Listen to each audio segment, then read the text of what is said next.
No, these are independent entrepreneurs, women and men who own their agencies around the state, employ people, engage in their communities, and they represent companies. So a lot of people have the notion that we are the companies. No, we're not. Mark, did you go to PC? I did not, which is really remarkable. I went to Penn State, but the Providence President's Council was looking for people who weren't necessarily alums. My father-in-law is Frank Darrigan, who was a judge. Yeah, I know Frank. Okay, and he graduated. He was class of '64, president of his class. And he said, well, my son-in-law would be a great guy to have on here. So I joined, and now I'm actually vice chair of the council. And I keep asking, I said to Father Sicard and all the others, are you sure this is what you want? You know, I went to Penn State, which isn't necessarily a badge of honor, but anyway. I was class of '77. Oh, okay. All right. Yeah, so you just have a few years on me, but not that much. I'll catch up. We used to call it Our Lady of the Perpetual Basket, although we did go to a Final Four when I was there, which was really a lot of fun. Well, Frank and I and two of my brother-in-laws went to the 2014 Big East tournament. Oh, yeah. And they actually won it. So Frank was first time he'd been to a Big East tournament. He was just as happy as could be. So it was a great outcome. It's all good stuff. Yep. They had a good run this year too. Great run.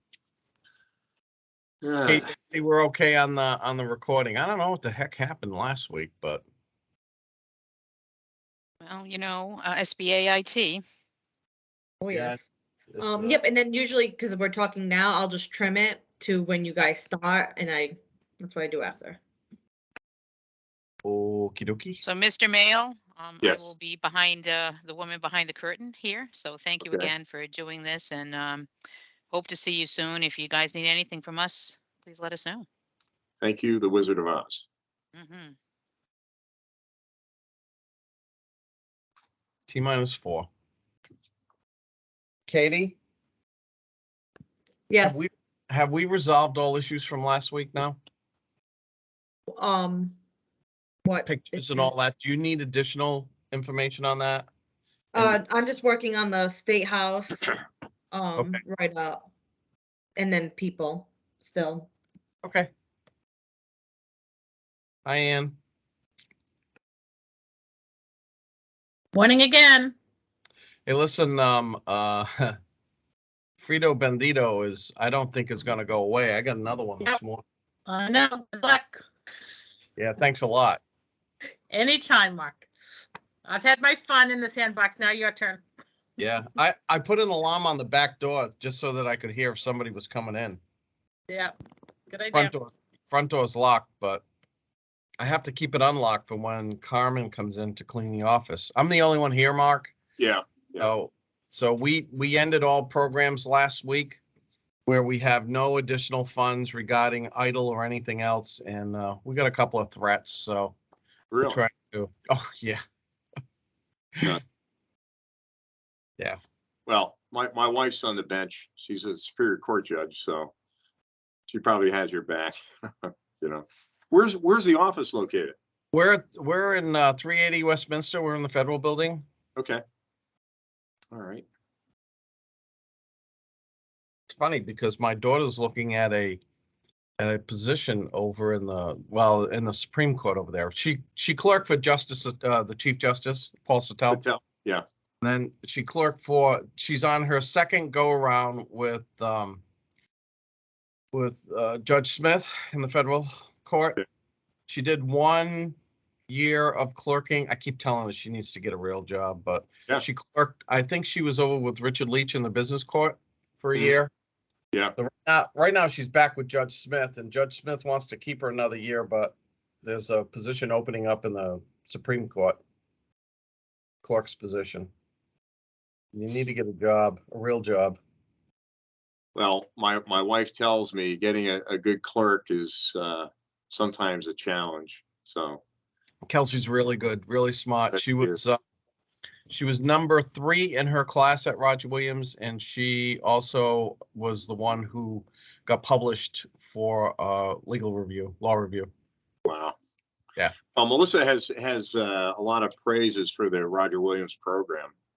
So she thinks it's some exceptionally sharp and smart individuals who come through that program. So yeah, I started to T-1. I started to talk to a couple of people to see if we can get some of their third year, second year law students, their law review people to work with some of our small businesses pro bono, because I think that would be a great experience for them. Mm-hmm. Stand by. Lonnie, you ready?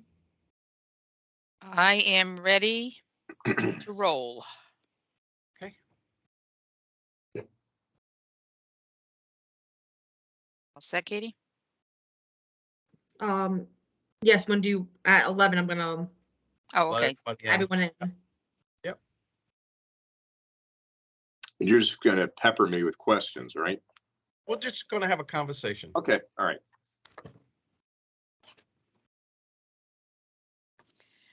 Well, good morning, everyone, and thank you so much for joining us today for Mondays with Mark. A few housekeeping announcements, particularly for those of you who are joining us for the first time. First off, cameras and mics. Kindly turn them off and mute them so that there are no distractions from Mark and his guest or the other attendees. Questions and comments, we always welcome them. There are 2 ways that you can bring them to our attention. First is in writing. Either enter them in the chat function in Teams. If you're not familiar, that's the little conversation looking bubble on your screen. Just click on that and then type your comment or your question in there, and we'll monitor the chat throughout our time together this morning. Or you can ask your question orally. You have 2 options here, both of which will permit towards the end of the program. You can either raise your hand in Teams, or when we indicate it's okay to do so, unmute yourself. And you can do that if you're on the phone by entering *6. Until then, we do ask that you remain muted so we can hear our guest and our host. Without further ado, I introduced our host of Mondays with Mark, our district director here in Rhode Island, Mark Hayward. Thank you very much, Lana. Appreciate everything you did last week for Small Business Week. And good morning, everyone. And today is going to be really confusing because today is Monday with Marks. We have more than one Mark today. It's going to be Mark Mail, who is the Vice President, Secretary, and Treasurer. Boy, you got an Executive Vice President, Secretary, Treasurer of the Rhode Island Association of Independent Insurance Agents. I mean, that's a mouthful unto itself, Mark. It is. It is. I don't even try to explain it. So. And Mark and I were having a discussion earlier because as I was going down through the things that he serves on, one is the Providence College President's Council, and you're vice chairman now. Yes. And as an alumnus of PC, of course, I asked the silly question, are you an alumnus of PC as well? And he's not. You went to Penn State. I did.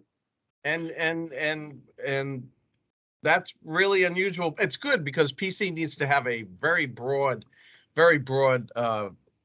swath as they look out into the hinterlands. And the interesting thing is, you know, we talk about insurance from a business perspective, and we really sometimes don't have a full understanding of what the independent insurance agents do, who represents them, and how they come to be. And I think this is a real good discussion because I'm constantly pushing small businesses to make sure that they have the right kinds of insurance in order for them to be successful. I just want to start there, Mark, and then we're gonna go into a couple of other issues that I know that you have raised. Okay. Well, let me take this opportunity to explain that independent agencies are located throughout the state. They are individual businesses owned by entrepreneurs, women and men who own their agencies, employ individuals. They have contracts with certain companies to represent them.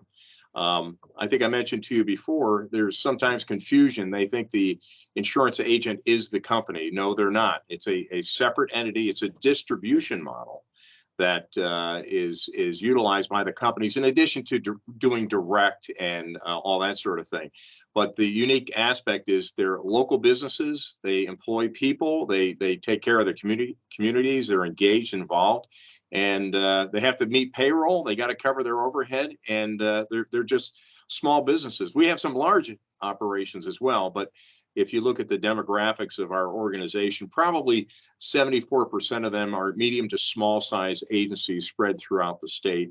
And ironically, they employ over 1,500 people in the state in this particular industry. So, you know, the interesting thing is because I go through a very small insurance agency in Cumberland. Very good friend of mine. He's been in the business for a very long time, and most of the independent insurance agents, they're small businesses. I mean, they operate, they have to do profit and loss, they have P&Ls, balance sheets, they have everything. Plus, to keep up with all of the different varying, you know, changes within the insurance industry. And Rhode Island, unfortunately, is known to have many changes, maybe too many changes. And I think that keeps people on their toes, but it also, I can't tell you, Mark, the number of people, small businesses come to us and say, hey, listen, what do we do? Where do we go? Who do we talk to? And I think that's really when you say 74%, who would be a large or medium to large business?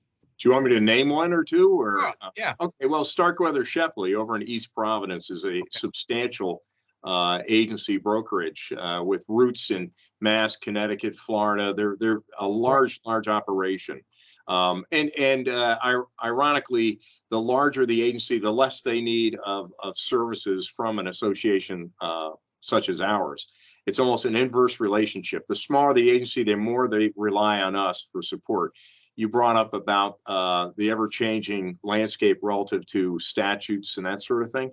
So one of our roles is to monitor that legislation, to engage in discussion, especially when it comes up in front of a committee for consideration, to weigh in. And as I mentioned to you before, you know, some people may think that we're self-serving, but at the same time, most of the positions we take on legislation relative to insurance goes back to how it will impact the customers, how it will impact consumers.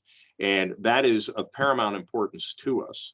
And that's why we endeavor to make sure everybody is up to speed on what's happening in the State House, within the Department of Business Regulation, and all those other areas that have impact on insurance operations, agency operations. So you mentioned Starkweather and Shipley, who we know very well at SBA because they also do SBA surety bonds. Mm-hmm.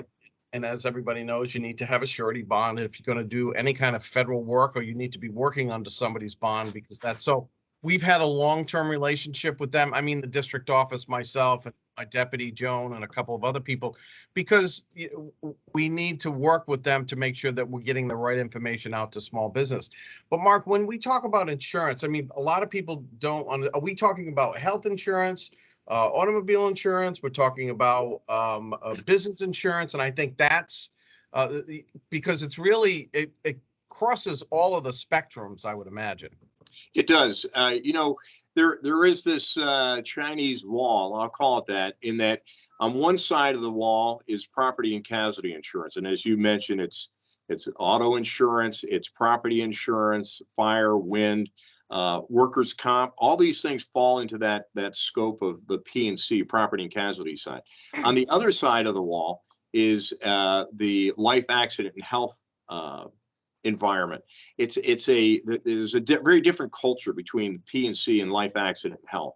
So the P&C, you know, it's interesting. I'll just throw in here about 82% of the market is written through independent agents. So whereas on the personal lines, you see a lot of competition. You know, heck, we've got Amica here in Rhode Island, but on the personal line side, it's more competitive. It's more, you know, give and take year over year. But on the commercial side, business insurance, the independent agents write the preponderance of the insurance in Rhode Island. So Amica, they do direct, and they also do it through agents. Is that not correct? They do not do it through agents. Okay. I even said to Bob, who's retiring, I said, when you're ready to, I said, when you're ready to explore the independent agency side of the distribution, let me know. And he says, I'll get back to you. And I've never heard back, but anyway. Yeah, I know Bob quite well. We've used his auditorium on a number of occasions to do a number of programs. Yeah. That's interesting. I did not know that. So everything that Amica does, even though it's located in Rhode Island, is done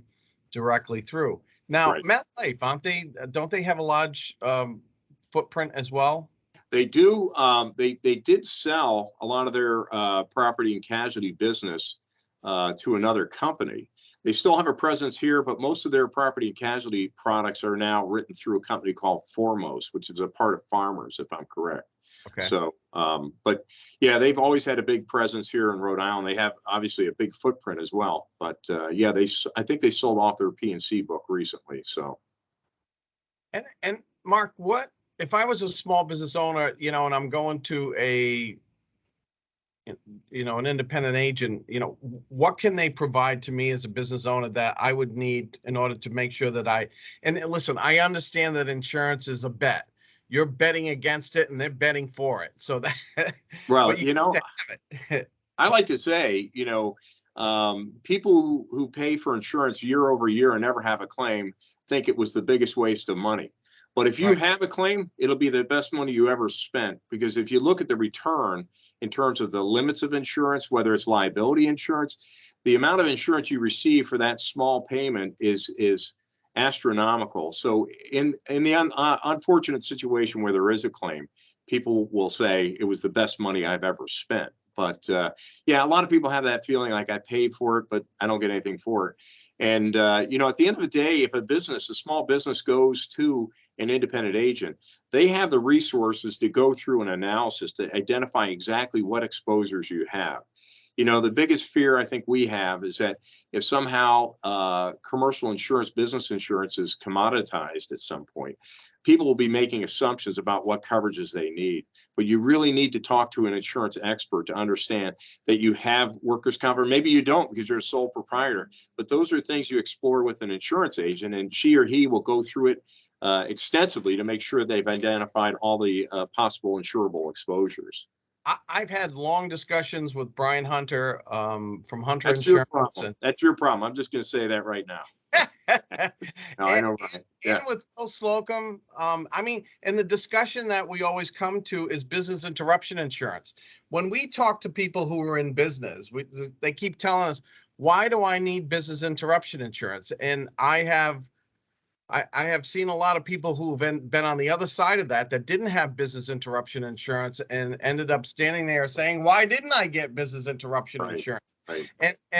And we try to do seminars, Mark, to specifically listen. Nobody's telling you got to have X, Y, and Z. Yes, you have to have workman's comp, and yes, you have to have other types of insurance, but those peripheral insurance policies, including business interruption, is something people go, well, I can save a little money here. In the long run, that's possible, except for when your business is interrupted. And we have certainly had a number of those lately. Oh, yeah. Yeah. Well, you know what? In addition to that, and by the way, the policies specify what is covered. So if you're in a large complex with numbers of, say, an office condominium building, and there's a fire, and you cannot operate for a period of time, that's what that type of insurance is for. It is not, however, designed to cover losses because of pandemic, which really has been prevalent last couple of years. But there's also flood insurance. A lot of people, unless they have to buy it, they don't buy it. Earthquake insurance. We're actually near a fault here. I know that. Right down near Kansas Bay. I don't buy it myself. I do have a flood policy, but those are what I would call coverages that are nice to have, and those would probably go back to that example of paying all these premiums and never having a claim. The potential of an earthquake is probably minute, but it could happen tomorrow.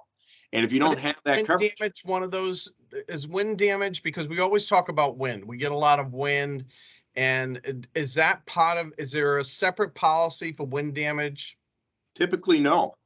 There may be a different deductible, but generally speaking, wind is when the actuaries, and they say actuaries are outgoing accountants because they stare at your shoes when they talk to you. But these actuaries do all these studies to analyze the likelihood of loss and the probability of loss. And if they know they write 10,000 homes in Rhode Island, right, they can probably accurately project that there's going to be 2 total losses in a year. So that becomes part of the rate making process. So the actuaries, when you look at something like a pandemic, you look at something like flood, those 2 right now, especially the flood, is a national program. It's through the FEMA, the NFIP. The reason it's there is that when there's a flood, you have no idea how to predict how bad it's going to be, how widespread the damage will be. And because there isn't that ability to predict it, they can't price it properly. So if the companies were to offer flood insurance automatically, well, what would happen then is we'd see our insurance premiums on property escalate, go through the roof. But every policy contemplates wind damage. That's part of it. And we probably in Rhode Island, we might pay a little bit more because, you know, as the reinsurers, who are the insurance company's insurance policy, they look at it and say, gosh, a lot of coast, a lot of exposure to wind. But, you know, we had a storm, what, in 2011, was that Sandy? Or that's 2014. 2010, we had a flood. You know, you look at these things and they're very hard to predict, but the bottom line is it's in there. It's required of them to have it in there. But then again, what they're going to charge for a deductible may change based on what they feel the experience would be. So you mentioned the flood because that was a very unusual event for the state of Rhode Island. And a lot of those people lived along the estuary, along the river, and nobody in their right mind would have ever thought that the flood would have, or the water would have risen as much as it was to even flood the Warwick Mall. Right. And we heard many, many, many discussions and stories from Aaron Garabedian and that whole, I mean, it was just, and that's what you prepare for in case something like that happens. So having talked about those, what about, and these are just general questions that we get. Does an independent insurance agent also provide health insurance?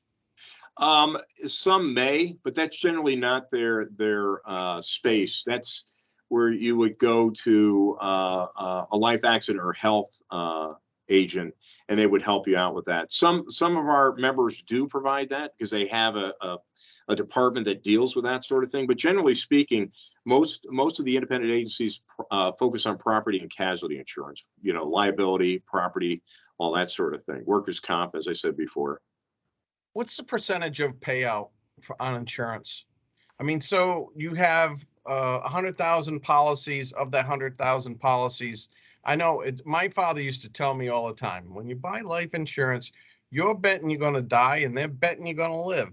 But on property and casualty, you're subject to a lot of different things. One, somebody walks on your property as a small business owner and falls.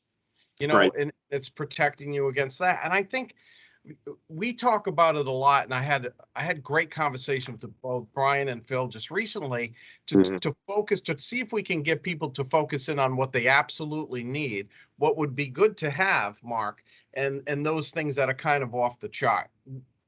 What is the independent insurance? What does your group tell people what they should be doing? Well, I guess it goes through an objective analysis, and you can't help but be subjective. You know, the fact is that rates, forms, and rules are all regulated for the most part by the Department of Business Regulation. Our good friend Liz Tanner. Right. Yeah. Terrific. Wonderful person. And what happens is they have to file annually reports. They call them yellow books to say, here's how the insurance company, and not the agents, but the companies have to file. And then based on experience, they'll modify their rates. You know, if they have adverse experience, they might say, okay, we have to increase rates by 10% or something. But then there are certain laws that if it's over 10%, advance notice has to be given, all that sort of thing. But agents generally do not get involved with projecting on what the loss is. They explain what the exposure is. They explain what kind of coverage is available and what the cost would be. And then at the end, it's up to the individual business owner to say, okay, this is something I think I ought to get. If they decline it, generally we encourage our members to get something in writing, because all of a sudden memories become fuzzy when something happens, to say, I never turned that down, but in fact, they had. So, but we don't get involved in predicting when or how often something happens. Going back to that flood example, when we had that flooding in March of 2010, a lot of people were encouraged to buy flood insurance after it. And they said it was a 100-year event. You know, I'm 50. This will never happen again in my lifetime, but that's not how it works. The 100-year mark is where the worst event occurred, and that it should happen at some point within 100 years, not every 100 years. So, but again, we don't generally get involved with predicting losses. You know, what's the likelihood of this? They'll tell you flood. Now they will tell you that you have a greater chance of having a flood loss than a fire loss. But again, it's a discretionary spend for a lot of people, so they decide. So you would have a greater probability of having a loss from a flood than you would from a fire. That's very interesting. Yep. Ladies and gentlemen, we're 2/3 through our discussion here this morning. If you do have a question, please put it in the chat or raise your hand. We'll be more than happy to answer it. So when you talk about market availability, what do you mean? Well, in Rhode Island, generally, any company that writes property or casualty insurance will look at the state. They look at the demographics and they pull historical data and they say, is this a state we can do business in? Because we have been tagged as being a coastal state, and by golly, we have a lot of coastline relative to our population. But because of that, a lot of insurers hedge from coming into the state. So one of the greater challenges for our members is trying to secure markets, additional markets. We have markets, but it's always good to have others because then we have options for customers, for clients. And right now, you know, also you can overlay another consideration, which is the market cycles. If the reinsurance, and by the way, I mentioned it briefly, but reinsurance is when a company says, okay, we have 10,000 businesses we insure, and if something horrible happened, you know, our exposure would be $100 million, but they're willing to accept 20 million of it because it won't endanger the financial viability of the company. They'll go out and purchase reinsurance to cover the next 80 over 20. And that's a very simple explanation. But, you know, and I'll be honest with you, I've completely lost my thought at this point. I probably need to eat in the mornings. So we were talking about market availability and what was available. Oh, yeah. Right. And the market cycle. My wife and my daughter keep singing that Liberty Mutual song all the time. And I mean, so the question is, who can come into the market, who goes out of the market? And I don't think I understand it. And if you could just explain it to all of us. Right. Well, I was just going to say the other layer with reinsurance is that then sometimes it makes it cost prohibitive. It wouldn't be affordable for a lot of us. So the issue is property, and that's not so much the auto, but there are other coverages, and companies are reluctant to come in. To come into Rhode Island, they have to file with the Department of Business Regulation. And I want to say we want to come in and they do this due diligence to make sure that they're a company that can sustain its operations, all that sort of thing. And if they're admitted, here's the good news: if they're admitted to do business, they're covered by the guarantee fund, which is a mechanism. If somebody happens to go out of business and go insolvent, the guarantee fund is there to pick up some of the exposure. There are limits and there are deductibles, but there is a safety net. There's a whole nother market called the E&S market, excess and surplus lines market. They're not admitted. So if they go out of business, you're out of luck. So, you know, most businesses are cautious about doing that, but sometimes there aren't any other alternatives. So they have to go down that path only because they can't secure it in the regular marketplace. So when you get insurance from an independent, they're basically, your insurance is not from that XYZ corporation. It's from one of the larger companies that is selling. And, right. And I always tell people that they say, oh, insurance people make a lot of money. You know, I've been on this side of the aisle for 40 years, Mark. And I will tell you that insurance independent agents, their margins are probably as thin as restaurants. And I don't think people really understand that. So where they think people are making a lot of money, you know, I have to debunk some of that stuff because it's just not a fact. Go ahead. Well, no, I mean, what I would do is I'd say, you know, think about it. They have overhead, they have payroll taxes, they have benefits to their employees. If they don't give them benefits, they won't keep them as employees. Right.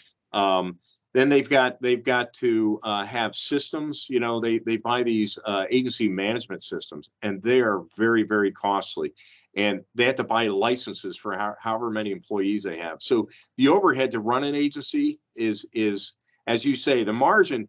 do they make money? Well, yeah, or they wouldn't be here. Are they making gazillion dollars? I don't think so. But they know how to lease a nice car, you know. Yeah, I haven't gone down that road or that rabbit hole yet. Yeah.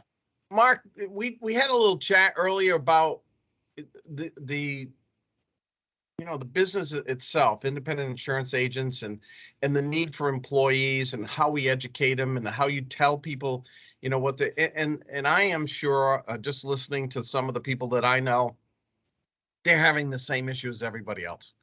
It's really tough to get employees. And are you doing anything? Are you working with anybody? Is there anything on the table to get this this whole industry through these difficult times of trying to find people? Yeah, we are working at it. Our plight is everyone else's plight, in terms of finding new talent to come into the industry. And we've tried a couple of different approaches, but right now we're actually engaged with the Community College of Rhode Island. They came to us and we're doing a workforce development program that is being sponsored by the college. They got the grant money. We put all the students through 2 months of training. We actually had a job fair last week, and we had members who volunteered to speak to these individuals. And my understanding is that they're going to pursue conversations with a lot of the people who went through that program. But absent that, we don't have talented people who work. I say talented, there are a lot of talented people, but who have insurance agency knowledge coming into the state. They're just not coming here. However, a big change right now is because of the pandemic, more and more people can work remotely. Now, we have an office of 10 people here. Today, there's 4 people in, and that's pretty heavy for us. So that is a game changer, but we still need to identify these individuals. And we're going through that process now, and it's encouraging because I think we may have some success with it, and provided there is success, we will go ahead and repeat this with CCRI. I believe they did this with the Manufacturers Association as well and had success. Dave Chenevret has used CCRI very successfully from that perspective. So, I mean, people look at the insurance industry and because they're looking for salary, they're looking for benefits. So how competitive is the industry to bring those individuals on board? Well, that's a great question, and I wish I could give a quick snap answer to that. But what I'll say is that, first of all, image. Young people look at the insurance industry, and somehow they conjure up, because they're too young to remember this, but they'll conjure up a vision of a leisure suit, and like that guy in what was it? Was it Groundhog Day? What was that with Bill Murray? Yeah. They have this vision. Hey, so there's an image issue. But, we're trying to break those walls down with CCRI. We spent a lot of time talking about how, you'll work in a great, you can work in an office environment. It's clean. You're going to get paid. You'll have a roof over your head. And I pointed out to some of the students, I taught one of the sessions, is that we have now proven that we're actually pandemic proof as well. I don't know any agency that laid anybody off during the pandemic, especially in 2020 and 21. I don't know any layoffs now. In fact, they're still looking for people. So we still have this expanding workforce that we need, but it's recession proof. It's a great place to go. And we're not sure exactly what the secret is to flip the switch and get people to say, this is something I want to pursue, but we're trying to paint a good picture and tell the truth. And as I said, I'm trying to think, probably 20 some people on this job fair the other night. And I already saw some emails where people want to have an interview with a lot of those folks. So I'm encouraged anyway. So Mark, in the old days, particularly when you go back to the leisure suit and the individual, they don't go knocking door to door trying to sell insurance. This is an entire, and I think maybe that's one of the misperceptions of insurance and the independent agents, that they're not knocking on everybody's door. The people are knocking on their door, and what they're doing is they need to service and provide that service to the business and whomever they're servicing. Is that not correct? That is correct. And if you think about it, you can't buy a car without having a policy in place. The state mandates it. You can't buy a building without having insurance in place, or you're not going to get the loan, right? I mean, it has to be appropriately insured. And you look at that, you're required to carry workers' comp insurance for your employees. The list goes on. these are requirements. So then it comes down to what level of service are you going to get? What kind of relationship do you have? And are they doing a good job in trying to find the most affordable option for that business? Can independents be competitive against each other when they're looking at an overall business? Is that something that happens, or is it just standardized? Well, because different agencies have different companies, there is that element of competition.